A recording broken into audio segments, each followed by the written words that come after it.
Testing, testing, testing, testing, testing, testing. You're overthinking. You have bouts of anxiety, your thoughts are always racing, always making plans and thinking what ifs. Sometimes it's useful, but you know that if it goes on for too long, it can be detrimental to your health. If this sounds like you, well, you're not alone. It sounds like me too. We'll explore the power of mindfulness-based interventions, and I'll share 5 science-backed techniques that I use to recenter and calm my overactive mind. Hello lovely people, welcome back to my channel. Thanks for joining me. If you're new here, my name is Amira, and on this channel I talk about mindful productivity for students and small actionable steps you can take to create more balance and find more meaning on your current journey. So we're talking about 5 mindfulness techniques that I use to recenter when I have those moments of heightened anxiety and I just have so many thoughts running through my head at once. For me personally, as an overthinker, I know when I'm feeling stressed, it's a full body experience.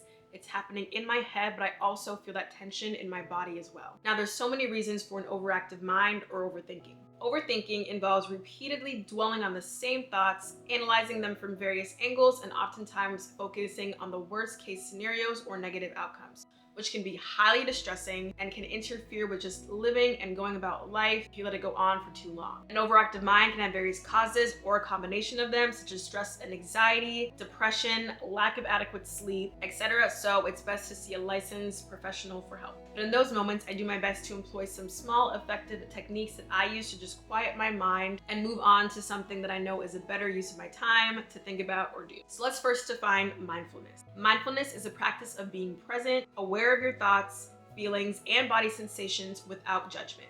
It's about paying attention to what's happening around you and within you. I personally started learning about what it takes to just sit and be aware of your thoughts and notice without judgment a few years ago in therapy, and I've been using those tools basically ever since. The first mindfulness method I use is listening to or playing or creating music. I feel like my first love was music. When I was 6, I started playing the piano, and then when I was 12, I moved on to the flute. I was in concert band, jazz band, marching band, and I played in recitals. And even when that ended, in my free time, I liked to write and compose music.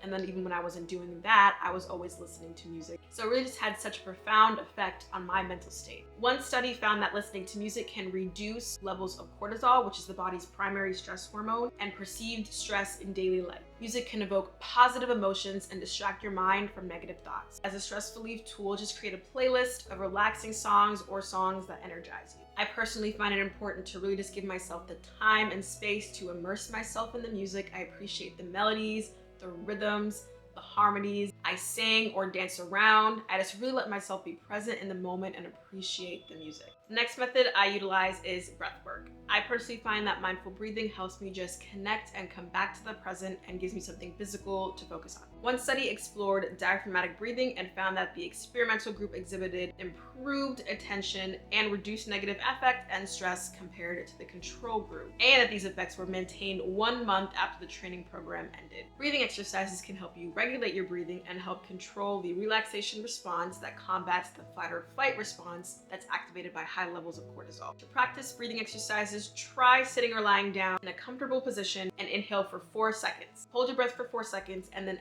exhale for 4 seconds. Focus on the sensation of your breath as it enters and exits your body.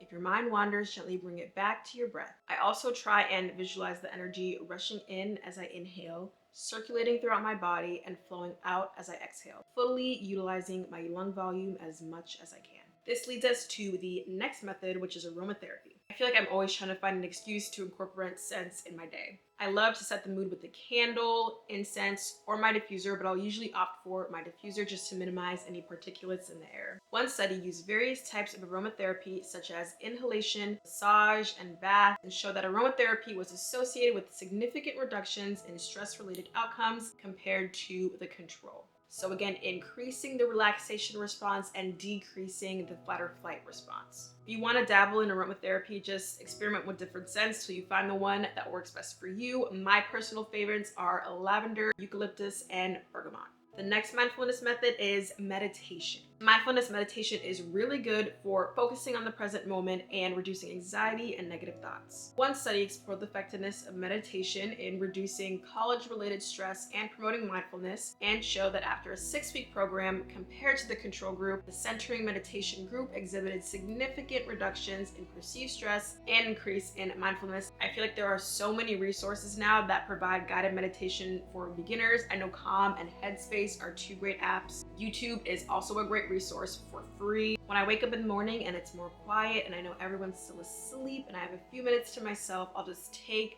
5 to 10 minutes and just sit and bring awareness to my breath, close my eyes.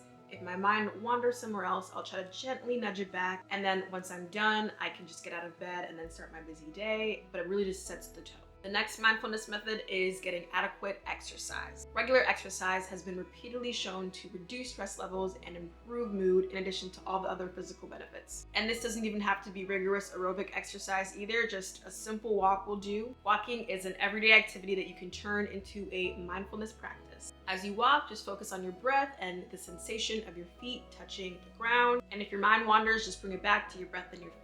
I came across a very popular podcast, Diary of a CEO, where a professor at UC Berkeley, Professor Dasher Keltner, was being interviewed, and he spoke about going on awe walks, which involves taking a walk in nature and purposefully seeking out moments of awe and wonder, which can be a simple and accessible way of promoting positive emotions and well-being. Personally, my favorite forms of exercise are resistance training and Pilates. I feel like Pilates in particular does a really good job of keeping me just present and focused, and I get the perfect balance of exercises that both strengthen and stretch the muscle groups. Sometimes it might take more effort to motivate myself to go, sometimes a lot of effort to motivate myself to go, but I've never left a session feeling worse. So those were just some personal thoughts about how I personally go about calming myself down, and they're also backed by science. And I'll link all the studies that I mentioned down below. If you're still here, like this video, then maybe you'd like my morning and evening routines video, which I will link down below. And I also have some Notion templates that I use to create those routines as well. So in the meantime, check it out and I'll see you soon.